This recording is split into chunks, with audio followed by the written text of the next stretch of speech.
Olá pessoal, nós vamos falar hoje sobre termoquímica. A termoquímica, como o próprio nome diz, ela relaciona calor com reações químicas e muitas vezes também processos físicos que acontecem. Por exemplo, quando nós colocamos um cubo de gelo num copo e nós ouvimos a fusão desse gelo ocorrer, ou seja, entre aspas, né, como se diz no popular, o derretimento desse gelo. Então ele passa do estado sólido para o líquido. Assim como nós pegamos uma água líquida e nós fazemos o quê? A ebulição dessa água. Nós vamos ferver essa água.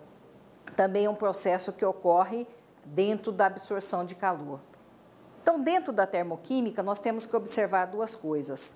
Ou o sistema está absorvendo calor, ou o sistema está liberando calor. É muito importante, primeiramente, eu dizer para vocês o que é o sistema. Sistema é qualquer espaço do universo sujeito à minha observação. Por exemplo, se eu estiver olhando para uma vela queimar, quem é o meu sistema naquele momento? Aquela vela queimando. E eu que estou observando a vela, eu estou na vizinhança. Eu sinto o calor da vela? Sinto. A vela está queimando. Eu vou receber o calor, o sistema é aberto. Então, eu que estou na vizinhança, vou sentir o calor emitido por aquela vela. Então, nós temos que saber que tudo que nós observamos dentro da fisicoquímica é chamado de sistema. E nós que estamos na observação, nós fazemos parte da vizinhança. O primeiro tipo que nós temos de reação é a reação exotérmica. Exo significa para fora. Para fora. E térmica significa o quê? Calor. Ou seja, calor para fora. É uma reação que libera calor. Um exemplo bastante prático do nosso dia a dia é esse aqui. C6H12O6 é a fórmula de quem? Da glicose. A glicose com o oxigênio, ela produz CO2 e água, mais calor. Isso daqui, gente, em qualquer processo dentro do nosso organismo, todos os alimentos que nós comemos, eles vão ser transformados como processo final em glicose. Se nós andamos, se nós nos movimentamos, se nós falamos, é graças ao quê? A queima da glicose. Quando nós temos a presença do oxigênio, nós temos a reação de queima. Nós vamos sentir pegar calor no nosso corpo, pegar fogo no nosso corpo? Não. Mas esse calor que é produzido, nesse caso, em forma de energia, que vai dar energia para o nosso corpo estar se movimentando, estar vivo. Então, se nós não tivermos glicose sendo produzida no nosso corpo, nós não temos energia para viver. Tá? Então, esse processo aqui é o que nós chamamos de respiração. A respiração poderia ser resumida como uma reação exotérmica, uma reação de queima. Então, todos os dias, em todos os momentos da nossa vida, em todos os minutos, em todos os segundos, está acontecendo no nosso organismo essa reação. A glicose com o oxigênio das células produz gás carbônico, que nós liberamos na respiração, mais água. Aqui está escrito mais calor, porque além de tudo libera-se energia. Esse ΔH, quando eu quero expressar em variação de entalpia, nós dizemos que a entalpia é negativa. Todas as vezes que nós temos uma reação exotérmica, o ΔH é negativo, ou seja, menor que zero. Se nós formos representar aqui num gráfico, a gente sempre se pergunta, em quem que eu coloco primeiro? O maior ou a menor energia? Não existe esse tipo de pergunta, maior ou menor energia. Nós sempre colocamos primeiramente os reagentes. Quem são os reagentes nesse caso? A glicose com CO2. Esses são os reagentes. Quem são os produtos neste caso? CO2 e água. Então, reagentes, glicose mais O2, produtos CO2 e água. Bom, está liberando calor. Se está liberando calor, o que acontece no processo? A perda de calor, a perda de energia. Então, quer dizer que os reagentes têm mais energia que os produtos. Numa escala de entalpia, vamos lembrar que entalpia é uma forma de energia. Os reagentes eu tenho uma quantidade maior de energia. E aqui os produtos, já que está liberando calor, vão ter uma quantidade menor de energia. Então, o que nós temos? Se a gente fosse colocar em termos de escala, veja só, reagentes têm uma quantidade de energia, produtos têm uma quantidade de energia menor. O que está ocorrendo, então, gente? Está ocorrendo uma perda de energia, que eu vou colocar com a seta indicando a diminuição da energia. Onde que está a variação de entalpia? Justamente nessa diferença entre entalpia dos reagentes e entalpia dos produtos. A variação de entalpia está aqui, porque a variação de entalpia é sempre entalpia dos produtos menos entalpia dos reagentes. Quem que é maior? Nós temos aqui produto menor, entalpia dos reagentes maior. Consequentemente, nesse caso, o meu ΔH vai ser menor que 0. Então, esse processo aqui está liberando energia, liberando calor. O próximo processo, se nós analisarmos, é o inverso do anterior. É uma reação endotérmica. Endo significa para dentro. E térmica, calor. Ou seja, calor para dentro, energia para dentro. Então, reação endotérmica é aquela que absorve calor, aquela que absorve energia. Não sei se vocês observaram, eu simplesmente inverti a reação anterior. Agora nós temos 6CO2 mais 6H2O, produzindo C6H12O6, que é a glicose, mais 6CO2. Que reação é essa? Se vocês analisarem, essa daqui é a reação da fotossíntese. É a reação da fotossíntese. A fotossíntese é o contrário da respiração. Porque na fotossíntese, o que acontece? A planta absorve gás carbônico com água e com a luz solar, ou seja, recebendo energia, recebendo calor. O calor vem da onde? Do sol. Vai produzir glicose e O2 vai liberar oxigênio para a atmosfera. Por isso as plantas são tão importantes. Porque no momento em que elas absorvem CO2, quer dizer, já tira CO2 do ar atmosférico e ainda nos devolve o quê? Oxigênio. Essa glicose que é produzida por elas vai ser a constituição da própria planta, que vai fazer com que a estrutura da planta permaneça viva.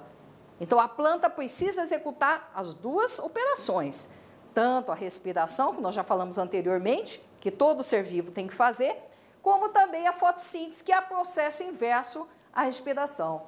Então, aqui, o ΔH é maior que 0. Tá? Maior que 0 por quê? Porque ela absorve energia, absorve calor do sol. Em termos de gráfico, o que seria diferente? Seria o inverso do anterior. Então, aqui, os nossos reagentes agora, CO2 e água. E quem são os nossos produtos agora? A glicose e o O2. Se absorver o calor, o que significa? Que os produtos têm mais energia que os reagentes. Então, eu poderia colocar em termos de escala que os reagentes têm uma menor energia. Em termos de escala, que os produtos têm maior quantidade de energia, porque absorveu energia, absorveu calor. Então, olha só a entalpia dos reagentes e olha a entalpia dos produtos. O que aconteceu aqui? Aumentou. Se eu fosse colocar no sentido, olha só, está aumentando. A seta mostra o sentido, então, do reagente para o produto. Está aumentando. Onde que está meu ΔH? É justamente a variação. Quanto que aumentou? Esta quantidade. Então, esse daqui é o meu ΔH. Positivo ou negativo agora? Vamos analisar. ΔH é entalpia dos produtos menos entalpia dos reagentes? Sempre, sempre.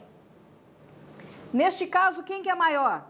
Produto é maior que reagentes. Então, se produto é maior que reagentes, o ΔH vai ser maior que 0. Ou seja, o ΔH vai ser sempre positivo. Então, reação exotérmica ΔH negativo, perde calor. Reação endotérmica ΔH positivo, absorve calor. Uma outra questão, nós discutimos no laboratório a queima do amendoim. Quando a gente fala em termoquímica, nós falamos em trocas de calor, trocas de energia que acontecem tanto nas transformações físicas ou nas transformações químicas. E a unidade muito usada dentro da termoquímica é a caloria, ou a quilocaloria, joule ou quilojoule. E a grande pergunta que nós temos é como é que se calcula essa caloria? Nós vemos muito isso em qualquer embalagem que nós temos de alimento, por exemplo, nós temos lá quantidade de calorias por porção. Quem está, por exemplo, de dieta, está seguindo a dieta de um nutricionista, de endocrinologista, ele passa assim, uma dieta para 1.200 calorias, de 1.800 calorias. E a gente acaba por contar essas calorias. A gente acaba por prestar mais atenção quando a gente vai comer um determinado alimento, se ele é mais calórico, se ele é menos calórico. Isso também, gente, depende muito das atividades que você faz. Se você é um esportista, você pode se dar o luxo de comer um pouco mais. Se você é uma pessoa sedentária, você vai comer um pouco menos, porque senão vai acumular em forma de gordura. Mas no laboratório, a pergunta é, como eu calculo uma caloria de um alimento? Esse experimento que nós vamos demonstrar agora, ele mostra para nós qual é a quantidade de caloria de um amendoim. Eu poderia ter feito com um outro tipo, por exemplo, de alimento, um outro tipo de castanha, uma noz, qualquer coisa que eu tivesse que pegasse fogo por ter o quê? Um óleo contido nessa semente. Essa semente ela foi pesada primeiramente, o amendoim ele foi pesado, que os meninos pesaram e deu quanto o valor? 0,63 gramas. Então aqui nós temos o quê? Uma rolha, um clips, um arame que foi espetado no amendoim, apenas para que tivéssemos um suporte para esse amendoim, para segurá-lo. Aqui, gente, vocês poderiam usar, nós usamos um suporte universal, mas qualquer suporte que você tivesse, qualquer lata que fizesse com que você colocasse um outro recipiente em cima. Foi usado um recipiente de alumínio, por quê? Porque o alumínio retém mais o calor. Se nós tivéssemos usado um outro material, ele não reteria tanto calor e perderia esse calor para o ambiente. Você vai falar, vai perder calor para o ambiente? É óbvio que vai perder. Aqui nós temos um ambiente aberto. O sistema é aberto. Recordando, o sistema é qualquer espaço do universo sujeito à minha observação. Então, aqui nós temos um sistema aberto. O sistema é isto aqui e tudo que está ao redor, inclusive nós, fazemos parte da vizinhança.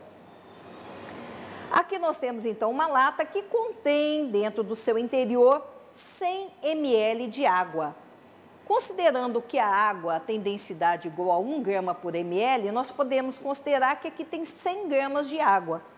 Um termômetro simples, um termômetro clínico que você tenha em sua casa, dá para você fazer uma medida. E agora, o que nós vamos fazer? Para que a gente possa medir essa caloria, nós vamos ter que queimar esse amendoim. Vamos recordar um conceito importante. O que é caloria? Caloria é a quantidade de calor necessária para elevar em 1 grau Celsius a temperatura de 1 grama de água. Por isso que nós vamos usar a água. Nesse caso, se eu tenho 100 gramas de água, se eu elevar em 1 grau Celsius, quer dizer, eu vou gastar 100 calorias. Então, todo o nosso cálculo aqui vai ser em cima de quanto vai ser elevada a temperatura dessas 100 gramas de água.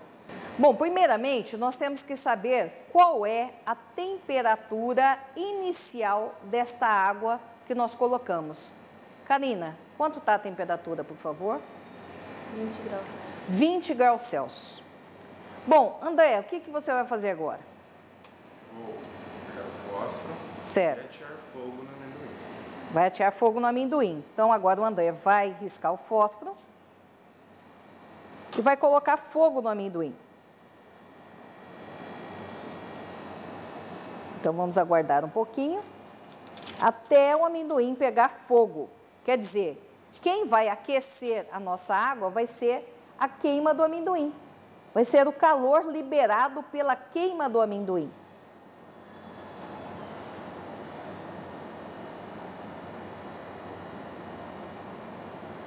Ok?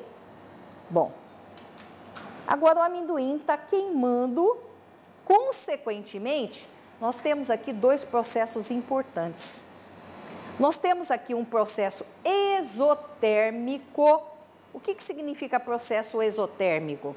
A queima de qualquer coisa que é chamada de combustão chama-se o quê? Uma reação exotérmica. Por que exotérmica? Porque libera calor. E aqui em cima nós vamos ter um processo endotérmico. Por quê? Porque essa água está absorvendo o calor para ser aquecida. Então, num único sistema, nós temos os dois processos. Exotérmico, que libera calor, e endotérmico, que absorve calor. Vamos aguardar um pouquinho até terminar a queima do amendoim, para que a gente possa ler a temperatura no termômetro. Veja que eu estou agitando essa água. Para quê? Para que essa temperatura fique homogênea em toda a água, senão ela ficaria concentrada apenas em um ponto. Terminado o aquecimento, o amendoim foi queimado, nós vamos novamente medir qual é a temperatura da água. Quanto que essa queima do amendoim fez o aquecimento da água. Meninos, quanto que deu aqui? 35 graus. Ou seja, de 20 foi para 35 graus. Quanto que elevou então a temperatura da água? Em 15 graus. Então, daqui um pouquinho nós vamos ver como que é esse cálculo de quantidade de caloria desse amendoim. Quanto de calor liberaria a queima do amendoim? Então, agora nós vamos discutir esse resultado com vocês. O que é caloria? Porque a gente expressa em forma de unidade. Como é que eu vou expressar a quantidade de calor, de energia liberada ou absorvida numa reação? A gente expressa como unidade chamada de caloria. É muito comum nós olharmos para os rótulos de alimentos e olharmos quantas calorias tem, quantas quilocalorias tem, quantos quilojoules tem. E muitas dietas são baseadas em calorias. A gente vai a um médico, um nutricionista, e ele passa uma dieta de acordo com a idade, de acordo com a atividade física que a pessoa pratica, e a pessoa vai sair de lá com uma receita, e ela vai sair de lá também com um cardápio, em que ela vai ter que contar aquelas calorias. Então, é muito comum as pessoas olharem para comprar um produto, qual a quantidade de caloria que tem? Então, se eu comer aquele amendoim, ou comer aquela fruta, qual que é melhor? Então, nunca dá para eu comparar o meu cardápio com uma de uma outra pessoa, porque são atividades físicas diferentes, são idades diferentes, são alturas diferentes, são pesos diferentes. Então, sempre, cada um tem o seu biotipo, tem o seu cardápio, tem uma quantidade de energia que ele vai poder consumir durante o dia. Porque tudo que você consome a mais, é óbvio que vai ser acumulado em forma de gordura. Bom, o que é caloria? É a quantidade de calor, de energia necessária para elevar de 1 grau Celsius a temperatura de 1 grama de água. Se eu pegar 1 grama de água e elevar 1 grau Celsius a temperatura, eu tenho 1 caloria. Traduzindo isso, a pergunta seria o seguinte: quanta caloria de 1 grama de amendoim? Né? A gente se pergunta, se eu comer 1 grama de amendoim é pouquinho, mas se eu comer 1 grama, quantas calorias eu vou estar comendo?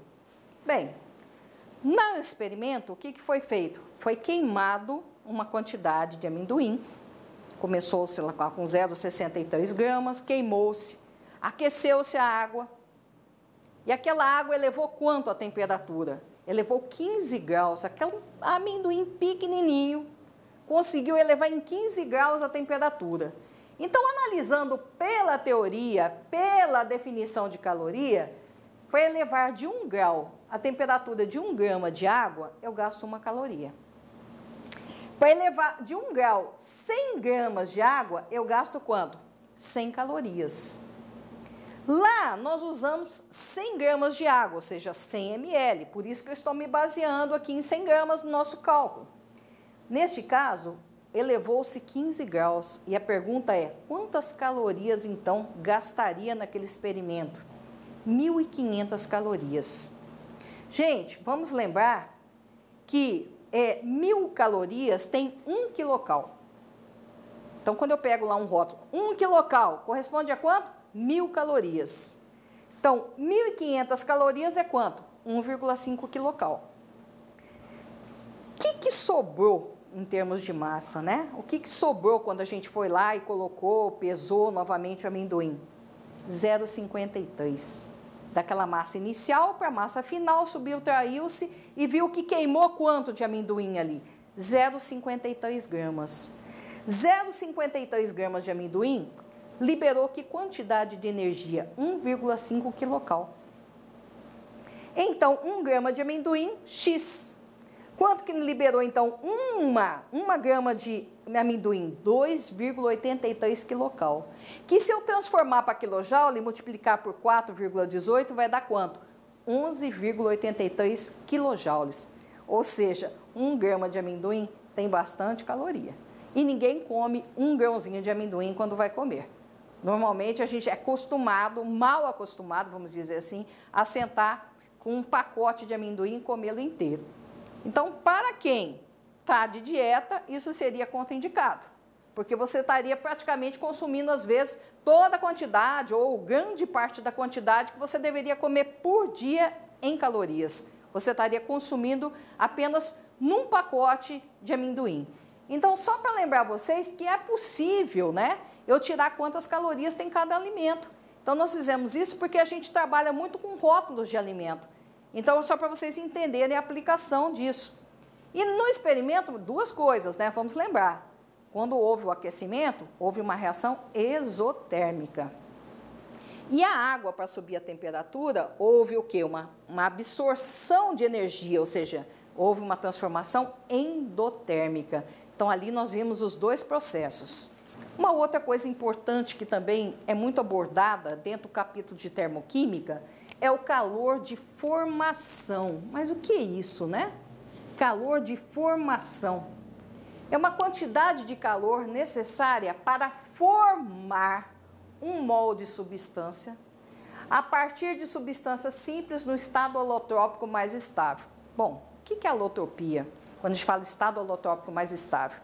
Alotropia significa o seguinte, que um mesmo elemento pode formar substâncias simples diferentes. Só para lembrar vocês, vamos dar um exemplo aqui de alotropia.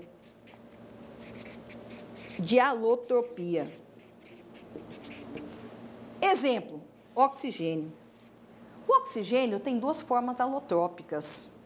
Nós podemos ter O2, que é o gás oxigênio, e O3, que é o ozônio. Então, o mesmo elemento químico formando substâncias simples diferentes. Agora, é interessante notar o seguinte, qual é a mais estável das 2?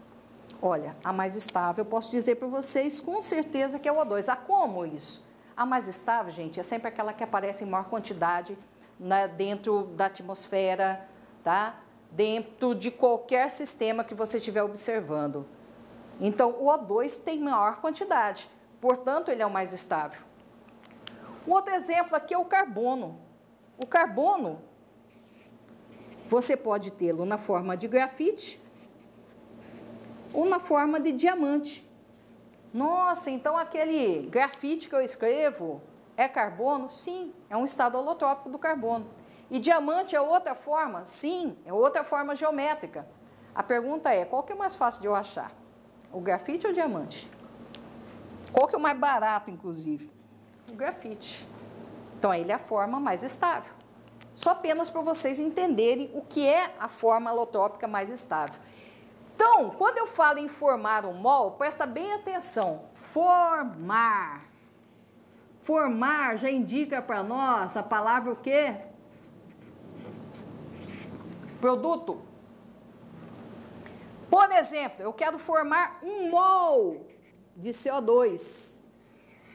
Então, eu quero formar esse aqui, que é no produto.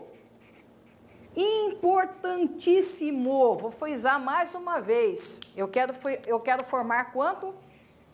Um mol. Ah, eu não posso trabalhar com calor de formação de 2 mols? Não. Se uma reação tiver formado 2, você tem que dividir por 2 essa entalpia. Sempre quando eu falo em formação, é formar quanto, pessoal? 1 mol. 1 mol apenas da substância. A partir de quem? Da substância simples no estado holotrópico mais estável. Então, para formar o CO2, quem são os elementos que o formam? Carbono. E nesse caso, quem é o mais estável? Grafite. Então, bota aqui, carbono, grafite. Quem é o outro elemento? Oxigênio. Qual que é o estado holotrópico mais estável? O2. Está aqui. Aí eu vou ver se o balanceamento está correto. Quantos carbonos que eu tenho aqui nos produtos? 1. Então, tem que ter 1 aqui também, ó.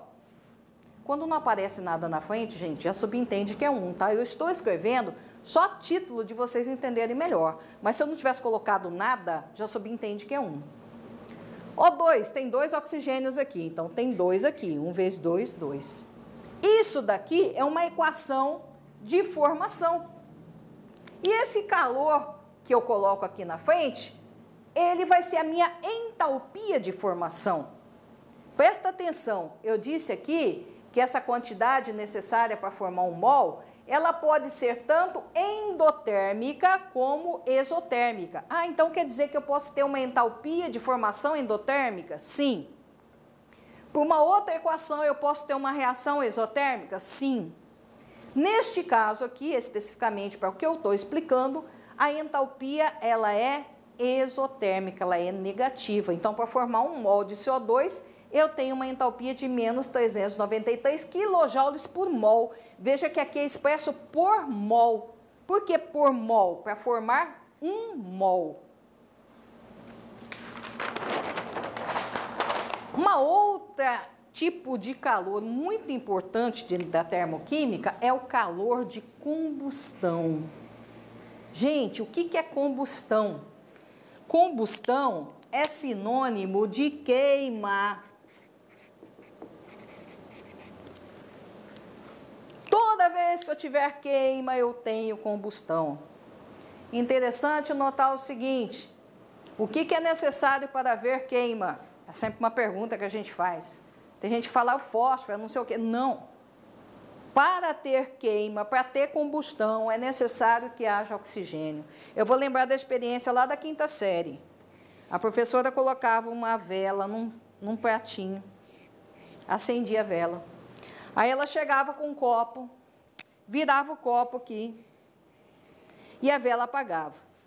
Aí ela perguntava assim, por que a vela apagou? Porque acabou o oxigênio aqui de dentro. Então, sem oxigênio, não há combustão.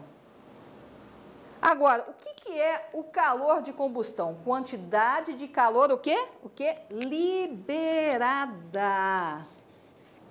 Por quê? Eu vou colocar uma coisa bem importante para vocês. Combustão é sempre uma reação, exotérmica. Ó, colocar bem grande aqui para vocês não esquecerem. Quando eu falo em combustão, não existe combustão endotérmica. Combustão vai ser sempre reação exotérmica, libera calor. Ou você põe fogo em alguma coisa e sente frio.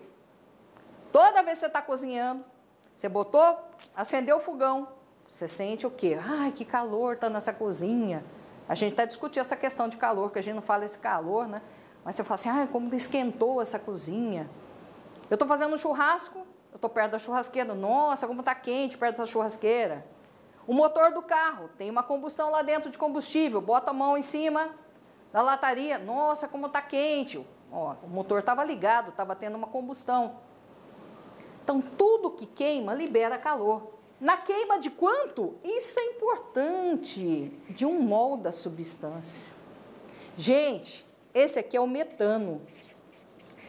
Metano é aquele famoso biogás, gás do lixo, gás natural veicular. Quanto que eu estou queimando? Ah, podia ser 2 aqui? Olha, se eu estou falando em calor de combustão, eu tenho que falar em quanto? 1 mol. Eu tenho que queimar 1 mol. O que eu vou balancear depois, tudo bem.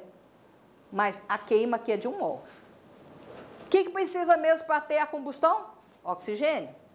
O que libera numa combustão completa? O que é produto de uma reação completa? Gás carbônico e água. Bom, já está balanceada, mas vamos conferir. Um carbono aqui, um carbono aqui. Eu não preciso colocar, mas só para lembrar. Quantos hidrogênios? 4.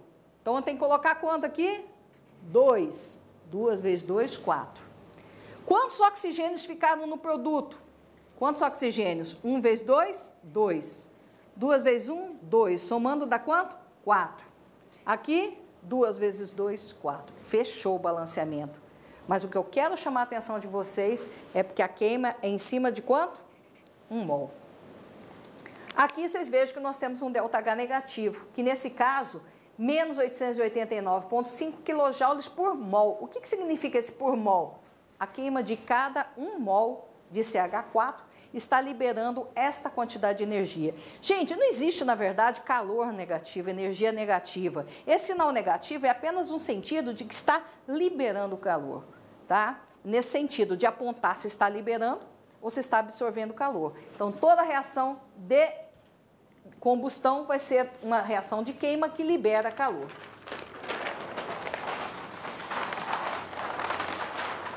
Bom, eu quis mostrar aqui agora a mesma reação que eu fiz anteriormente, num exercício no qual, pela lei de Hess, eu calculo o ΔH dessa reação, ou seja, eu não tenho ΔH. Anteriormente eu dei o ΔH para vocês como exemplo. Mas aqui, digamos que ele colocasse para nós, olha, entalpia de formação, ó, nós já falamos de entalpia de formação, de calor de formação, do CH4 foi menos 74,82 kJ por mol. A entalpia de formação, não está em a bolinha, tá? A bolinha padrão. Do CO2 é quanto? Menos 393,4 kJ por mol. A entalpia de formação do H2O é quanto? Menos 285,5 kJ por mol. Alguém pode falar assim, ah, mas do O2 não foi dada. Por que do O2 não foi dada?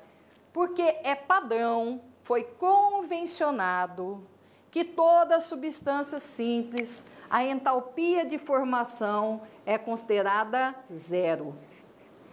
O estado holotrópico mais estável é 0. Então, se eu estou trabalhando com O2, nós vimos agorinha que o O2 é o estado holotrópico mais estável. Então, a gente já considera como sendo 0. Viu substância simples? 0. Bom, o que diz a lei de Hess? A lei de Hess diz para nós que não importa o caminho que eu tome para a reação. Se eu estou fazendo ela em partes, ou se eu estou fazendo ela como uma equação global, que o ΔH vai ser sempre o mesmo. Porque eu somo as entalpias e o ΔH vai ser sempre o final, aquilo que eu estava esperando. Quando eu faço pela lei de Hess, eu tenho que usar a entalpia dos produtos menos a entalpia dos reagentes, que é o meu ΔH. Neste caso, quem que são os meus reagentes? CH4 e O2. Quem que são os produtos? CO2 e H2O. Analisa aqui comigo, pessoal. Eu tenho entalpia dos produtos menos entalpia dos reagentes. Quem que é o meu produto aqui? Esse aqui corresponde à quantidade de entalpia de quem? Do CO2. Menos 393,4. Mas, quem que é o outro produto? H2O. Uma pergunta que eu faço, por que que aqui foi multiplicado por 2, hein?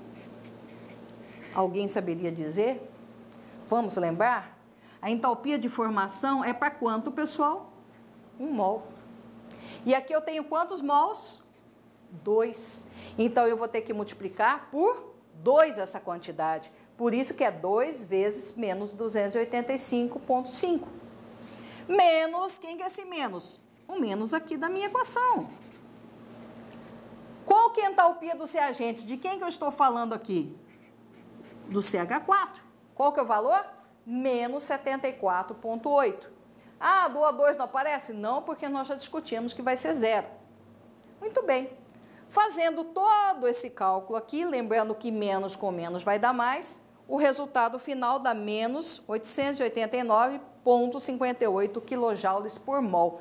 Ah, por que aqui é por mol? Porque a queima de 1 mol é uma reação de combustão, sempre relacionada ao mol. Esperávamos que desse negativo? Sim. Por quê? Porque é uma reação de combustão. Se alguém de vocês fizer uma reação de combustão, calcular o ΔH e der positivo, sabe que já está errado. Volta tudo no cálculo, que alguma coisa você esqueceu. Porque não tem como reação de combustão dar ΔH positivo. Sempre vai ser negativo, ok? Ainda falando no cálculo de ΔH, tem um outro caso que muitas vezes confunde a cabeça do pessoal, que é através de energia de ligação. Não é a mesma forma de fazer o ΔH pela lei de Hess, com as entalpias de formação, e fazer o ΔH através da energia de ligação. Por quê? Porque lá, quando eu faço pela lei de Hess, a entalpia dos produtos menos a entalpia dos reagentes. Aqui nós não aplicamos essa fórmula. Quando ela vier energia de ligação, você tem que conhecer, tem que buscar na tabela qual que é o valor da energia de ligação de cada tipo de molécula envolvida na sua reação. Eu peguei um caso bem simples aqui para dar um exemplo para vocês. H2 mais Cl2 dando 2HCl. Está balanceada essa reação. Primeira coisa que eu vou ter que fazer é destrinchar, é mostrar a ligação entre os átomos daquela molécula. Então, H2 é H-H, uma ligação simples entre os dois hidrogênios. Cl2, Cl-Cl, ou seja, aqui uma ligação simples entre os dois cloros. 2HCl quer dizer que eu tenho duas vezes o HCl, uma ligação simples também entre o hidrogênio e o cloro. Apareceu duas vezes porque são duas moléculas. Gente, uma outra coisa importante dentro da energia de ligação. Todas as vezes que eu vou quebrar uma molécula, ela absorve calor. Eu não consigo quebrar algo que está estável fazendo espontaneamente. Eu vou ter que gastar uma energia para quebrar aquela ligação que já está estável, a molécula está estável. Então, para eu chegar aqui e quebrar o hidrogênio, quebrar o cloro com cloro, eu vou gastar energia.